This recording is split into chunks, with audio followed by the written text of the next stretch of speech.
കേന്ദ്ര ആഭ്യന്തരമന്ത്രി അമിത്ഷാ അസമിലെത്തിയിരിക്കുകയാണ്. ബി.ജെ.പി. നേതൃയോഗത്തിൽ പങ്കെടുക്കുന്ന അമിത്ഷാ തെരഞ്ഞെടുപ്പിനുള്ള തയ്യാറെടുപ്പ് വിലയിരുത്തും. സംസ്ഥാനത്തെ വിവിധ വികസന പദ്ധതികളുടെ ഉദ്ഘാടന കർമ്മവും ആഭ്യന്തരമന്ത്രി നിർവഹിക്കും.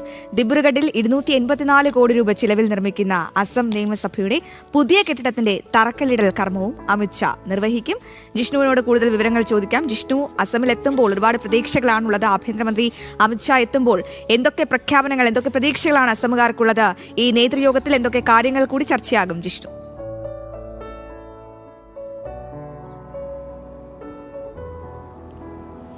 അശ്വതി, അസം നിയമസഭാ തെരഞ്ഞെടുപ്പിലേക്ക് കടക്കാനിരിക്കുകയാണ് ആഭ്യന്തരമന്ത്രി അമിത്ഷായുടെ സന്ദർശനം എന്നുള്ളതാണ് ഏറ്റവും പ്രധാനപ്പെട്ട കാര്യം. കാരണം ബി.ജെ.പിയുടെ തെരഞ്ഞെടുപ്പ് പ്രചാരണ പ്രവർത്തനങ്ങളെ ഏറ്റവും കൂടുതൽ നിയന്ത്രിക്കുന്നത്, അല്ലെങ്കിൽ തെരഞ്ഞെടുപ്പ് പ്രചാരണ പ്രവർത്തനങ്ങൾക്ക് നേതൃത്വം നൽകുന്നതും NDAയുടെ പ്രവർത്തനങ്ങൾ വിശകലനം ചെയ്യുന്നതുമെല്ലാം തന്നെ ആഭ്യന്തരമന്ത്രി അമിത്ഷാ നിർണായക പങ്കുവയ്ക്കുന്നുണ്ട്. അദ്ദേഹം നേതൃയോഗത്തിൽ പങ്കെടുത്തുകൊണ്ട് നിയമസഭാ തെരഞ്ഞെടുപ്പിൻ്റെ പ്രചാരണ പ്രവർത്തനങ്ങൾ വിലയിരുത്തും എന്നുള്ളത് ഏറ്റവും പ്രധാനപ്പെട്ട കാര്യമാണ്. കാരണം അസാമിൽ ബി.ജെ.പി ഇത്തവണ ഭരണ തുടർച്ച തന്നെയാണ് പ്രതീക്ഷിക്കുന്നത്. അതിൽ കുറഞ്ഞതൊന്നും തന്നെ ഉണ്ടാകില്ല എന്നുള്ളത് കഴിഞ്ഞ ദിവസം മുഖ്യമന്ത്രി ഹിമന്ത ബിശ്വ ശർമ്മ ചൂണ്ടിക്കാട്ടിയിരുന്നു. ഇന്നലെ വൈകിട്ടോടുകൂടിയാണ് ആഭ്യന്തരമന്ത്രി അമിത്ഷാ അസാമിൽ എത്തിയത്. ഇന്ന് രാവിലെ 11 മണിക്ക് ദിബ്രുഗഡിലെ പരേഡ് ഗ്രൗണ്ടിൽ നടക്കുന്ന പരിപാടിയിൽ അശ്വതി ചൂണ്ടിക്കാട്ടിയതുപോലെ അസാമിന് ഒരുപാട് പ്രതീക്ഷകൾ നൽകുന്ന വിവിധ വികസന പദ്ധതികളുടെ ഉദ്ഘാടനം ആഭ്യന്തരമന്ത്രി അമിത്ഷാ നിർവഹിക്കും. അതിൽ അസം നിയമസഭയുടെ പുതിയ നിയമസഭാ കെട്ടിടം, അത് 284 കോടി രൂപ ചെലവിലാണ്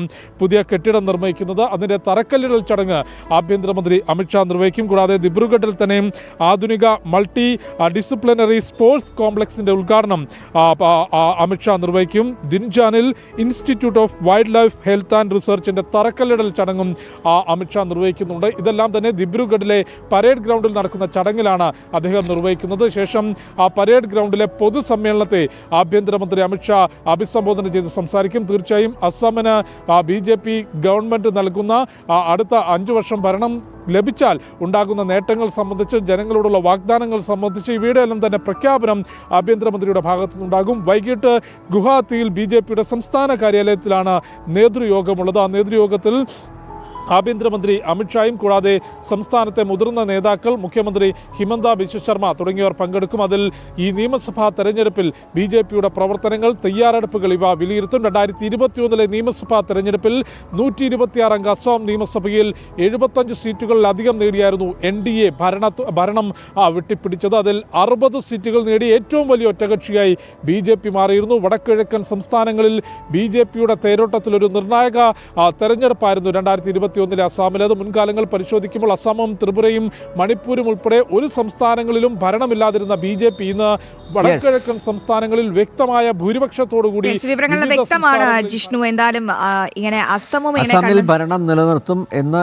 ഏറെക്കുറെ ഉറപ്പായിരിക്കുന്നു. കാരണം പോകുന്നത് അമിത്ഷായാണ്. അമിത്ഷാ കേരളത്തിലും വന്നു. കൃത്യമായിട്ടുള്ള പ്ലാൻ ആണ് തയ്യാറാക്കിയിരിക്കുന്നത്.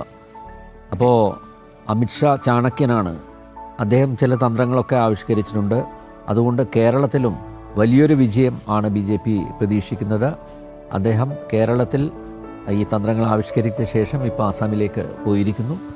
ആസാമിൽ ഭരണം നിലനിർത്തും, അതിനുള്ള പദ്ധതികളാണ് തയ്യാറാക്കുന്നത്. മാത്രമല്ല പുതിയ വികസന പദ്ധതികളും പ്രഖ്യാപിക്കുന്നു. യെസ്.